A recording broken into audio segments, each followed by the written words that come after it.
سلطان الاولیاء سیدنا غریب نواز ہیں، جن کی سیرت پاک ہم سب کے لیے ایک بہترین آئیڈیل ہے، بہترین نمونہ عمل ہے ہندوستان کے لیے، جہاں آج بھی مزار غریب نواز کے متعلق ایک انگریز لکھتا ہے جنہوں نے 200 سال تک یہاں حکومت کی، ایک انگریز رائٹر ہے، مورخ ہے، وہ جا کر کے ایک کتاب ہسٹری ہندوستان کی لکھا، اس نے کہا میں نے ہندوستان کے بہت عجائبات غرائبات دیکھے، تاج محل دیکھا، قطب مینار دیکھا، لال قلعہ دیکھا، بہت ساری چیزیں دیکھی، لیکن ایک چیز سے میں بہت ہی زیادہ امپریس ہوں، بہت زیادہ۔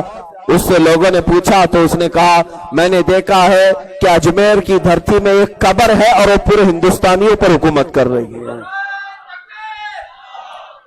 یہ کسی باہر کے آئے ہوئے شخص کا تجزیہ ہے، اس نے کہا کہ میں نے قبر کو دیکھا کہ وہ قبر حکومت کر رہی ہے۔ اور میرے عزیزو، یہ صرف اور صرف کتابوں کی باتیں اور افواہیں نہیں، آج بھی جب ہم اجمیر معلیٰ جاتے ہیں تو وہاں دیکھتے ہیں مسلمانوں کی چادریں بھی ہیں، ہندوؤں کی بھی ہیں، عیسائیوں کی بھی ہیں، سکھوں کی بھی ہیں، بغیر کسی بھید بھاؤ کے وہاں پر سارے لوگ آتے ہیں۔ یہی سرکار غریب نواز نے امن کا پیغام ہندوستان میں دیا تھا اور ارشاد فرمایا تھا یہ فقیر یہاں پر لڑائی کے لیے نہیں آیا۔ سلطان الاولیاء غریب نواز جتنے سال اس دھرتی پر رہے، کہاں کی جنگیں، کہاں کی قتل و غارت، کبھی کچھ نہیں، بلکہ امن کا پیغام لے کر کے وہ آئے اور امن کا مسیحا بن کر کے آئے۔ اور آپ کے امن کی دعوت ہی کی تو برکت ہے کہ بڑے بڑے جادوگروں نے بھی اپنی جادو سے توبہ کر کے آپ کے قدم چوم لیے۔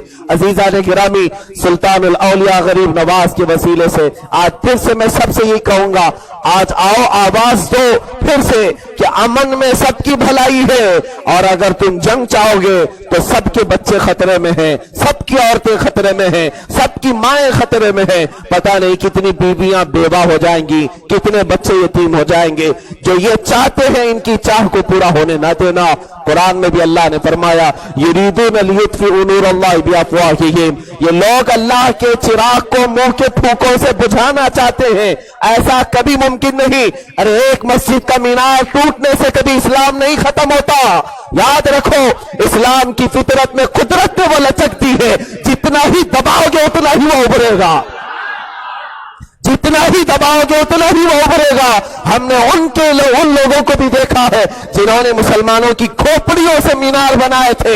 بغداد معلیٰ میں تاتاریوں نے پورے مسلمانوں کے خون سے دریائے دجلہ کو لال کیا تھا، لیکن جب سارے مسلمان ختم ہوئے آسان دینے والا نہیں تھا۔ رب ذوالجلال کی قدرت کاملہ کو دیکھو، انہی تاتاریوں میں سے 10,000 لوگوں نے اسلام قبول کیا تھا۔